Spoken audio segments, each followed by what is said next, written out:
नमस्कार. मी डॉक्टर सीताराम कोले, founder and president लेनरो mind टून कन्सल्टन्ट्स. आज मी तुम्हाला अगदी सहजपणे नकारात्मकता येऊन आपण कसे डिस्टर्ब होऊ शकतो, त्याचे अगदी गमतीशीर उदाहरण तुम्हाला देणार आहे. समजा तुमच्या 3 मित्रांनी तुमची गंमत करायचं ठरवलं. तुम्ही घरून योगा, प्राणायाम, देवपूजा करून उत्साहाने ऑफिसला निघतात. पहिला मित्र तुम्हाला भेटतो व म्हणतो, "अरे, तुझा चेहरा पडलाय, आजारी आहेस का?"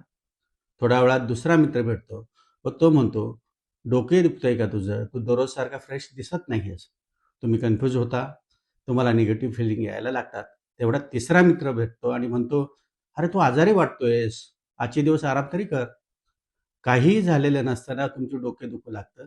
तुम्ही मेडिकलमध्ये जाता, डिस्प्रिनची गोळी घेता. ऑफिसला पोहोचताच तुमच्या स्टाफला पाणी आणायला सांगता व गोळी घेता आणि त्यासोबतच बॉसला सांगता, की मला आज आजारी वाटतंय. मी आराम करतो. हाल्फ डे घेऊन तुम्ही घरी आराम करा.